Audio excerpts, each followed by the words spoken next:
Энэ ялцуур жишээ аваад ярих замын үүдийн чөлөө төс дотор зурмгийн үйлдвэр бол байгаа болов? Байгаа юу? Байнгын ажилтгүй тий. Тэгээ одоо энэ компаниуд очиод юм хий гэхлээр ялангуяа замын үүд бол асуудалтай шүү дээ. Хайрга дайрга байхгүй, холоос зөөн. Зурмгийн үйлдвэр чинь бас замын үүд дотроо байх ёстой. Замын үүд чинь хөгжиж чөлөө төс чинь хөгжинэ. Одоо тэр Батэрдэн гишүүн түрүү хэлсэн. Тэр алтан буулагчийн хөгжиж чөлөөс төс чинь хөгжинэ. Тэгээд тэр чөлөө төс дотроо одоо жошид буудалд байгаад байхгүй илгүүтэй. Тэр чинь хүмүүс чинь амьдрын шүү дээ тий. Чөлөө бүс дотор үйл ажиллагаа явуулж байгаа хүмүүс чинь.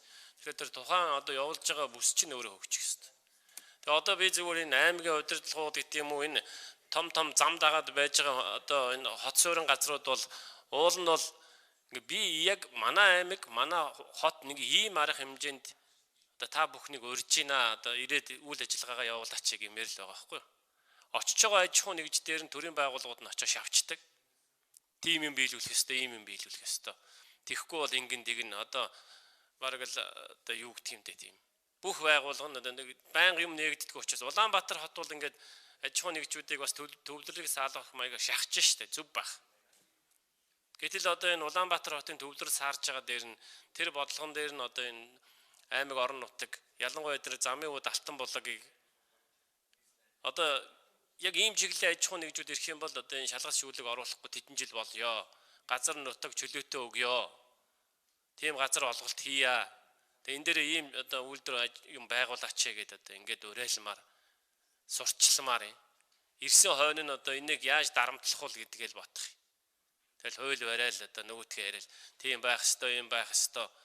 Энэ ямар халуун газрын кондишн хийгээч гээд саавн дотор явж байгаа мэрэгжлийн ялтын байгууллага яриа явж гин гэж байгаа шүү дээ. Өөрөө гадуур хувцастай. Тэгээ хаана орж ирчээд юу яриад байгаагаа ойлгохгүй л одоо энэ ямар халуун газар вэ энэ кондишн тавиач гэдэг. Одоо юу ямар хувцастай хаана хэн явж байгаагаа түрүүний миний тэр анхааруулж хэлсэн дээр одоо тэр архины дэлгүүрүүд одоо янз янзын юм гарч байгаа нь одоо тэр сошиалор явж байгаа нь үнэн бол тийм байж болохгүй шүү. Тэрийг тодруулж анхааруулаарай. Хэн одоо замын үүдийн дарга.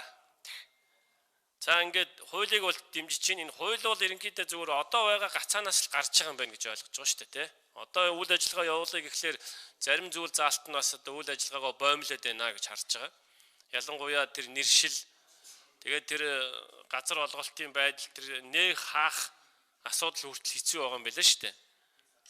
Одоо хизээ нээх хизээ хаахын гэдэг нь хуулиндаа сайн дурдаагүй. Тэр чөлөөт бүсийг нээх хаах талаар ярьж байгаа. Тэр цагийн асуудал биш тий. За тэгээд санал хураалт явуулнаа.